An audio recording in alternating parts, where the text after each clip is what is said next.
The gate creaked as Karen stormed through, her phone already dialing 911 while she screamed about illegals in our neighborhood pool.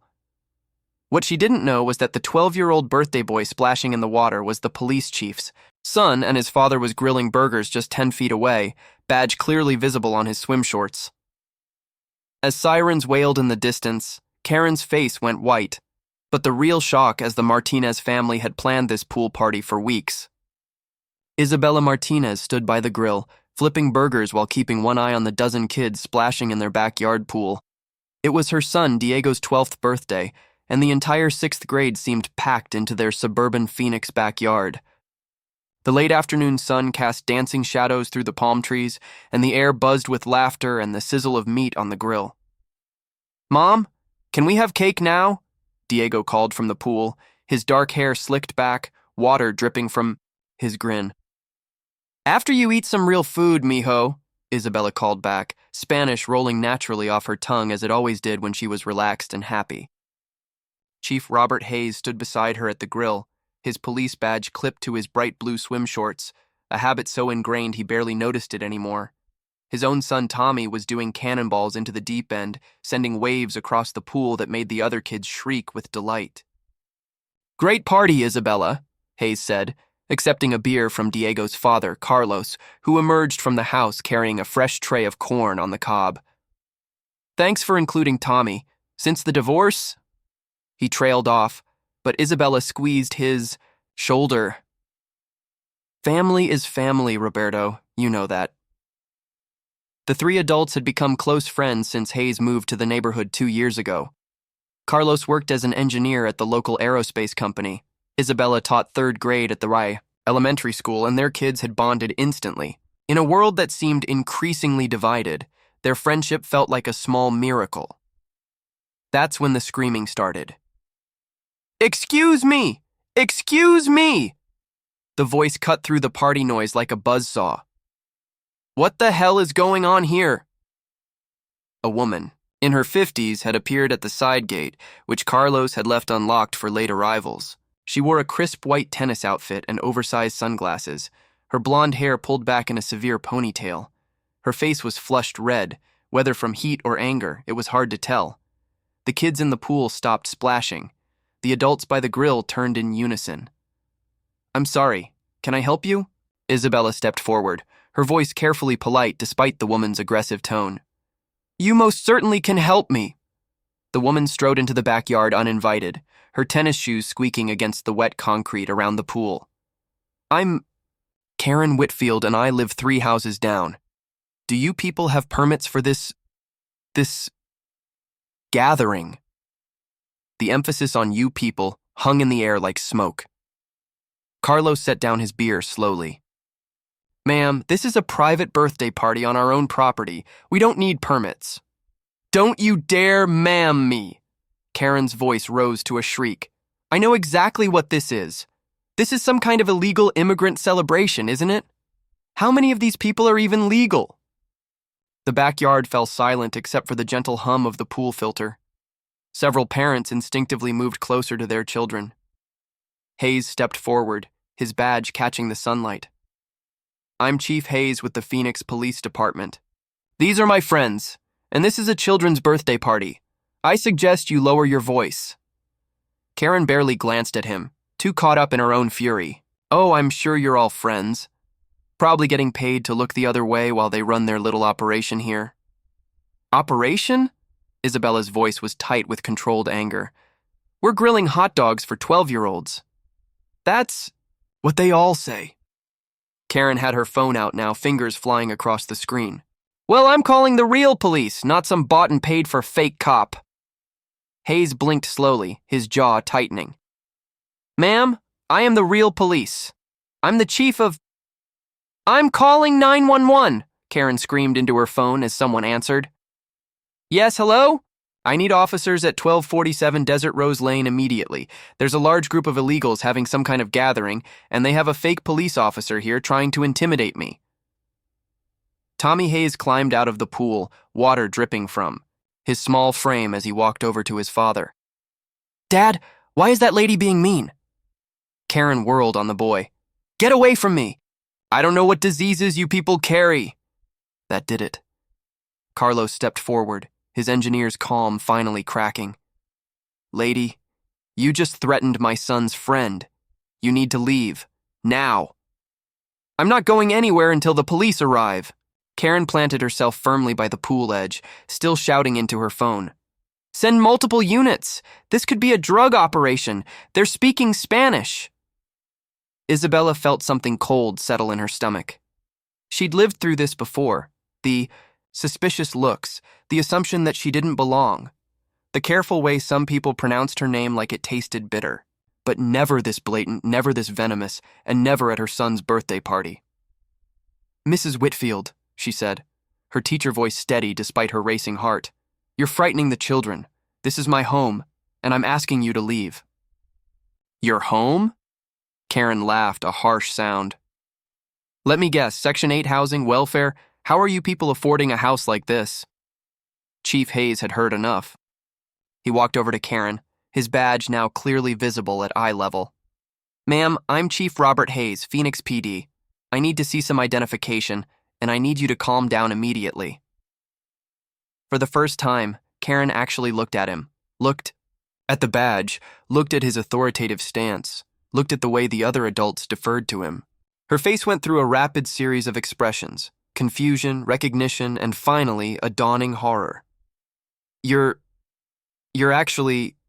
I'm actually the chief of police, yes, and you just made several false statements to 911, including calling in a fake emergency.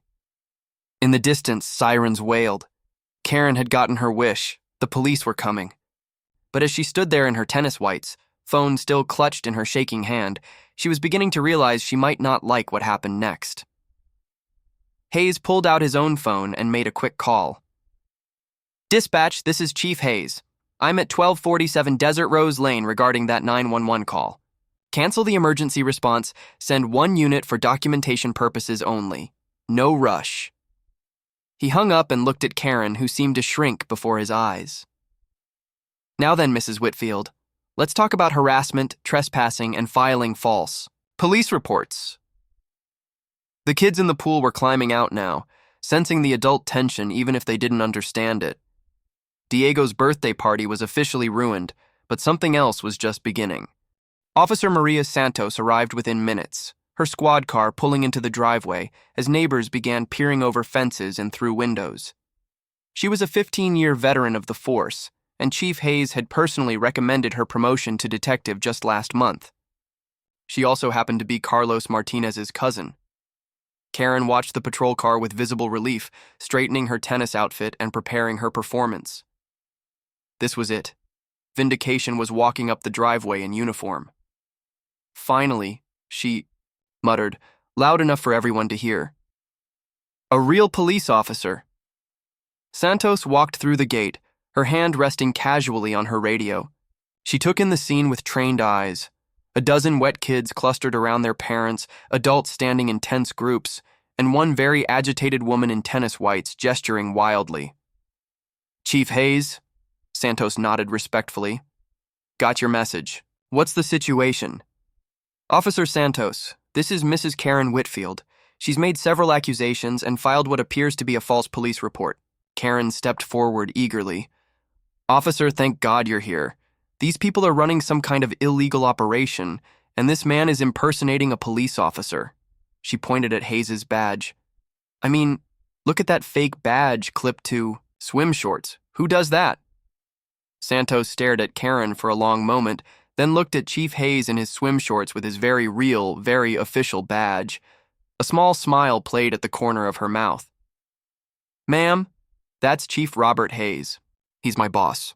And that badge is absolutely real.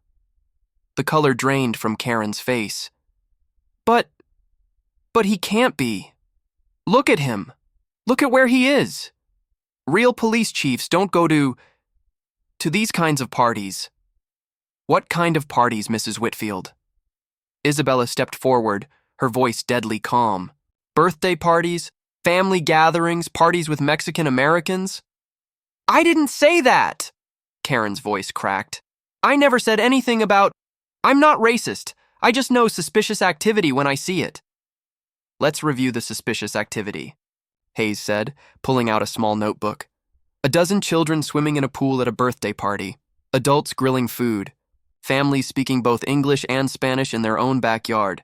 Exactly which part of this struck you as illegal? Young Tommy Hayes, still dripping wet, tugged on his father's shorts. Dad, can we eat cake now? The mean lady scared everybody. Karen's eyes went wide as she looked between Tommy and Chief Hayes. That's your son? Yes, ma'am. My son Tommy. He's Diego's best friend. Hayes' voice was ice-cold professional. The same Diego whose birthday party you just disrupted, with racial slurs and false accusations. Officer Santos was taking notes now. Mrs. Whitfield, I need to understand exactly what you told 911 dispatch. Karen's hand shook as she tried to gather her thoughts. The confident, righteous anger that had carried her through the gate was evaporating like steam. I said there was suspicious activity, large groups. They were speaking Spanish. Speaking Spanish is not illegal in the United States, Santos said matter-of-factly. What else? I said they had a fake police officer. But you can see now that Chief Hayes is real. How was I supposed to know? Karen's voice rose to a whine. What kind of police chief goes to pool parties? Carlos Martinez had been quiet during most of the exchange, but now he stepped forward. His engineer's mind had been working through the implications, and he was furious. Lady, you want to know what kind of police chief goes to pool parties? The kind who cares about his community? The kind who treats his neighbors like human beings? The kind who doesn't see a brown family having a cookout and assume we're criminals? I never said criminals, Karen protested. You said illegal immigrants. You asked about permits. You called 911 about suspicious activity. What exactly did you think we were doing wrong? Carlos's voice was steady, but his hands were clenched into fists. Diego Martinez, the birthday boy, had been watching from beside the pool. At 12, he was old enough to understand some of what was happening, and old enough to feel the shame burning in his chest. This was supposed to be his special day. Mom, he said quietly, why does she think we're bad people? The question hung in the air like a physical presence. Isabella's eyes filled with tears she refused to let fall, and several other parents instinctively pulled their children closer. Karen looked at Diego, really looked at him for the first time, saw a kid in swim trunks with Batman decorations around the pool, birthday balloons tied to the fence, and the remnants of what had clearly been a joyful celebration before she arrived. I didn't mean, she started, but Hayes cut her off. Mrs. Whitfield, you trespassed on private property, made false statements to emergency services, and used racial language to harass my friends and their guests. Officer Santos, I want charges filed. Wait! Karen's composure finally cracked completely. Please, I made a mistake. I was just trying to protect the neighborhood. My husband is going to kill me if this gets out. I volunteer at the church. I have grandchildren. You should have thought about that before you decided to terrorize a child's birthday party, Hayes said. Officer Santos looked up from her notepad. Chief, we've got trespassing, harassment, and filing a false police report. The 911 recording. We'll have everything documented. Karen began to hyperventilate. Please, I'll apologize. I'll pay for whatever I ruined. I didn't know you were really a police chief. The problem, Mrs. Whitfield, Hayes said, is that you shouldn't need to know I'm a police chief to treat people with basic human decency. If I hadn't been here, would your behavior have been any different? The question echoed in the sudden silence. Karen's mouth opened and closed, but no words came out, because they all knew the answer. Isabella Martinez watched this woman who had invaded her home, terrified her son, and tried to destroy his birthday party. The teacher in her recognized someone who had finally been forced to confront the consequences of their actions. Officer Santos, Isabella said quietly, I want her arrested. Karen's knees buckled, and she sat down hard on one of the patio chairs. Please, she whispered. I'm sorry. I'm so sorry. But sorry, they all knew, was about 4 hours too late. Officer Santos reached for her handcuffs, but before she could speak, a new voice cut through the tension. Holy shit, are you getting this? Everyone turned to see a teenager with his phone held high, recording everything. Marcus Chen, 16, lived next door and had been filming since Karen's meltdown began. His TikTok account had 50,000 followers, and he had a nose for content that would go viral. "Marcus, put that away!" his mother called from their adjoining backyard, but it was too late. The damage was done. "This is insane," Marcus narrated to his phone.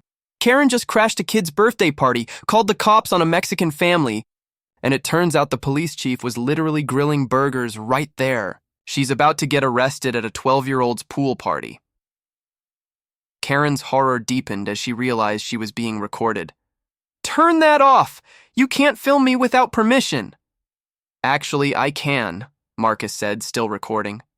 "Public space, public behavior. And lady, you've been screaming loud enough for 3 blocks to hear." Chief Hayes looked at the teenager with a mixture of irritation and resignation. In 25 years of police work, he'd learned that cameras changed everything, sometimes for the better, sometimes not. "Son, while you have the right to record, I'd appreciate it if you considered the privacy of the families here." But Marcus wasn't the only one recording anymore. Other neighbors had emerged from their houses, phones in hand. Mrs. Patterson from across the street was live streaming on Facebook. The mail carrier had stopped his truck to watch and was Snapchatting to his friends. Karen buried her face in her hands. Please turn off the cameras. I have a job. I have a reputation." "Should have thought about that before you decided to have a racist meltdown," Marcus said, zooming in on her face. The social media aspect changed everything. Within minutes, the videos were spreading across platforms. Karen Pool Party began. Trending locally, people were sharing, commenting, and adding their own videos of the scene. Isabella watched this digital wildfire with mixed feelings. Part of her was glad that Karen's behavior was being documented. Too often, people like Karen operated in the shadows, making their accusations and spreading their poison without consequence.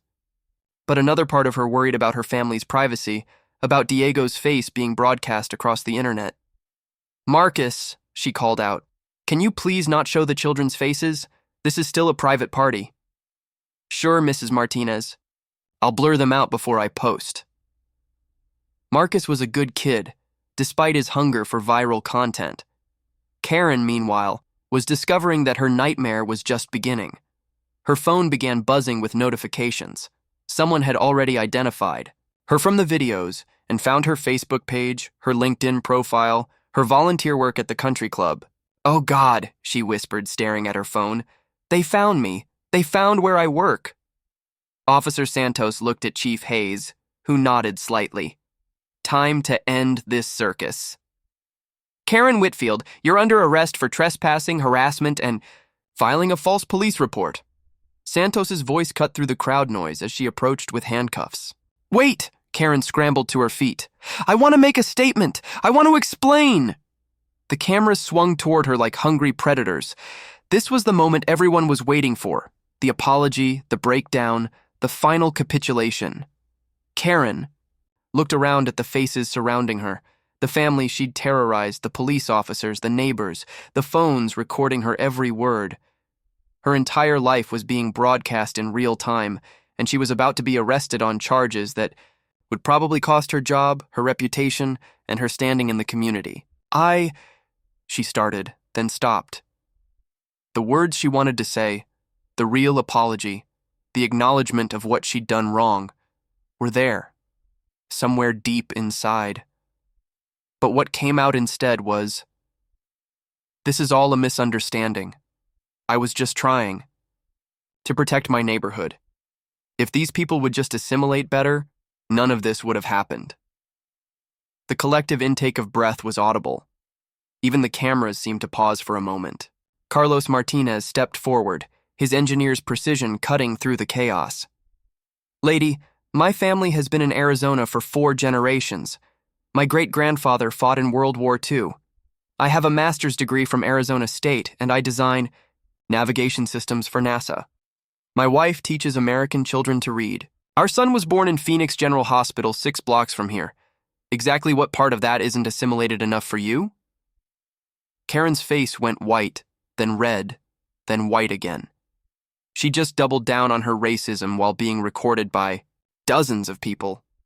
The hole she dug for herself was now a canyon. "That's not what I meant," she whispered.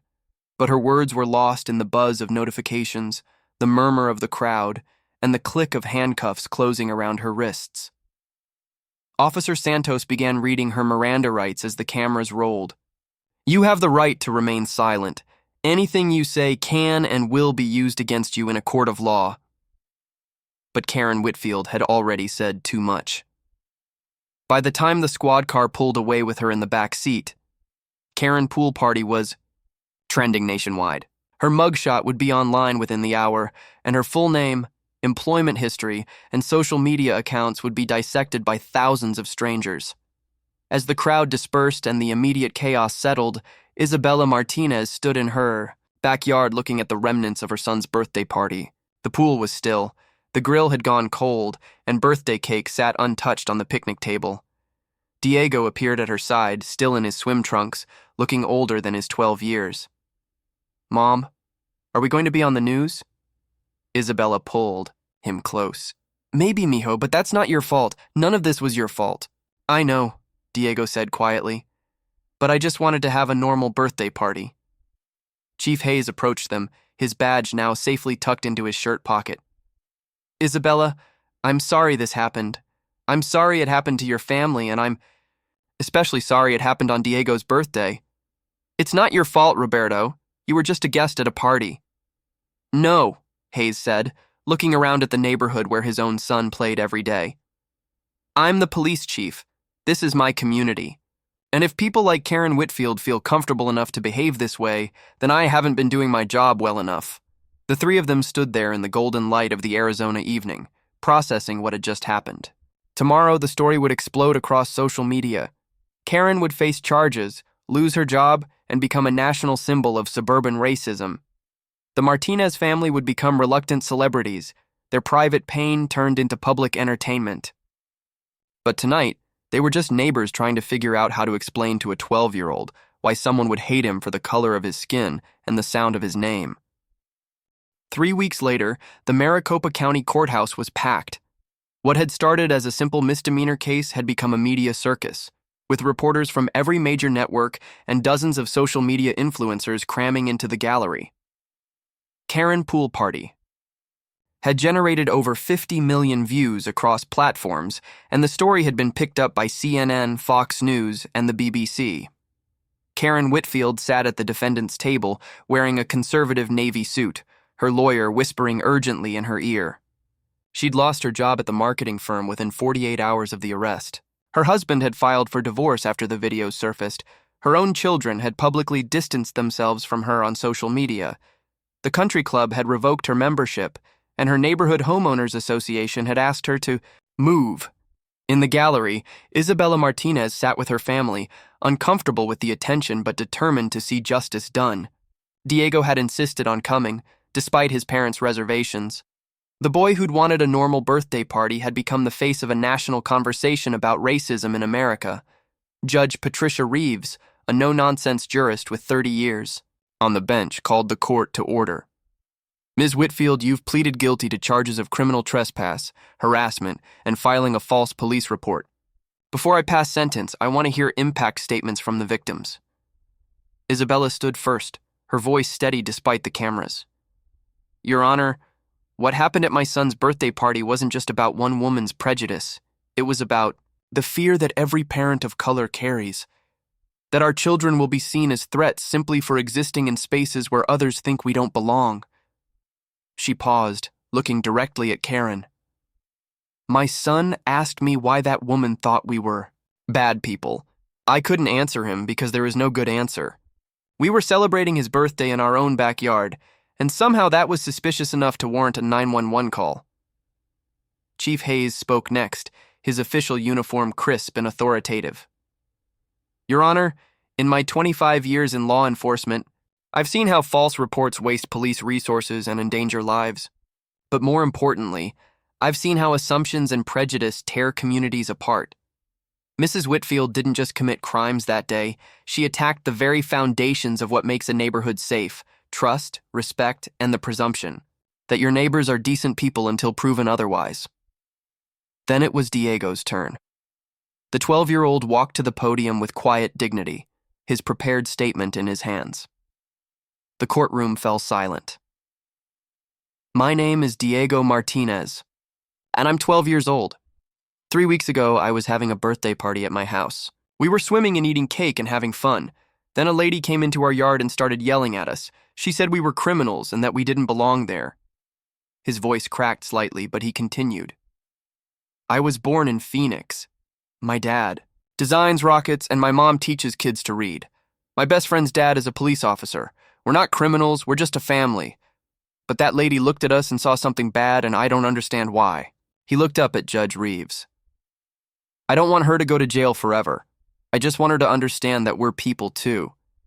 And maybe next time she sees a family that looks like mine, she'll remember that we're just trying to live our lives like everyone else. The courtroom was dead silent. Several jurors were wiping their eyes. Even some of the reporters looked moved. Judge Reeves turned to Karen. Ms. Whitfield, would you like to make a statement before sentencing? Karen stood slowly, her hands shaking. For 3 weeks, her lawyer had coached her on what to say, how to express contrition without admitting broader guilt. But standing there, looking at the 12-year-old boy whose party she'd destroyed, all the prepared words evaporated. She started, then stopped. The cameras were rolling, the reporters were scribbling, and millions of people were waiting to see what she would say. I destroyed a child's birthday party because I was afraid, she said finally, her voice barely above a whisper. I was afraid of people who looked different from me, who spoke a different language, who I had never taken the time to actually know. I was afraid, and I turned that fear into hatred, and I hurt innocent people. She looked directly at Diego. I'm sorry. I'm sorry I ruined your birthday. I'm sorry I made you feel like you didn't belong in your own neighborhood. I'm sorry that adults like me have made the world a place where children like you have to prove they deserve to exist. The tears came then, genuine and ugly and long overdue. I can't take back what I did. I can't undo the hurt I caused. But I can promise that I'll spend the rest of my life trying to be better, trying to be the person I should have been all along. Judge Reeves studied Karen for a long moment. Ms. Whitfield, your actions that day were reprehensible. You terrorized a family, wasted police resources, and demonstrated a level of racial prejudice that has no place in our society. However, I'm also mindful that punishment without opportunity for redemption serves no one. She shuffled her papers. I sentence you to 6 months in county jail, suspended pending completion of 500 hours of community service to be performed at organizations serving immigrant and refugee communities. You will also attend cultural sensitivity training and anger management classes. Additionally, you will write a formal apology to be published in the local newspaper and pay restitution to the Martinez family for the costs of the damaged party. Karen nodded through her tears. Yes, Your Honor. Thank you, Your Honor. As the gavel fell, the courtroom erupted in a mixture of applause and angry shouts. Justice had been served, but it felt incomplete somehow. Laws could punish behavior, but they couldn't heal the deeper wounds of prejudice and fear. Outside the courthouse, Isabella Martinez found herself surrounded by reporters. The questions came fast and furious. How did it feel to see Karen sentenced? Did she think justice had been served? What did she want people to learn from this? I want people to understand that this wasn't just about one woman having a bad day, Isabella said, her son standing beside her. This was about the assumptions we make about each other, the fear we carry, and the courage it takes to see past our differences. A reporter called out, Mrs. Martinez, do you forgive Karen Whitfield? Isabella looked back at the courthouse, where Karen was being led away to begin her community service. Forgiveness isn't something you give once and forget about. It's something you choose to do every day. Today, I choose to hope that she meant what she said in there. I choose to believe that people can change. She put her arm around Diego. And I choose to make sure my son grows up in a world where birthday parties are just birthday parties, where children can play in their own backyards, without being seen as threats, and where neighbors look out for each other instead of looking for reasons to call the police. As the crowd dispersed and the news vans drove away, the Martinez family walked to their car. Diego had been quiet throughout the proceedings, processing everything with the gravity of a child forced to mature too quickly. "Mom," he said as they reached their car, "can we have another birthday party? A do-over?" Isabella smiled through her tears. "Of course, mijo. And this time we'll make sure it's just about cake and swimming and having fun. Can we invite Tommy and Marcus from next door? And maybe—" He paused, thinking. "Maybe some of the new kids from school? The ones who just moved here from other places?" Isabella looked at her son, this wise, generous boy who had been through so much and still wanted to build bridges instead of walls. "Yes, Diego. We'll invite everyone." As they drove home through the Phoenix streets, past the familiar palm trees and adobe houses, Isabella thought about the long road ahead. The viral videos would eventually fade from social media. The news cycle would move on to other stories. But the work of building a better community, one birthday party, one conversation, one act of kindness at a time, that work would continue. Behind them, Karen Whitfield was beginning her own journey toward redemption, one that would take her into communities she'd never bothered to understand, working alongside people she'd only seen as threats. Whether she would truly change remained to be seen. But in the Martinez family car, Hope was riding shotgun, and 12-year-old Diego was already planning a party where everyone would be welcome.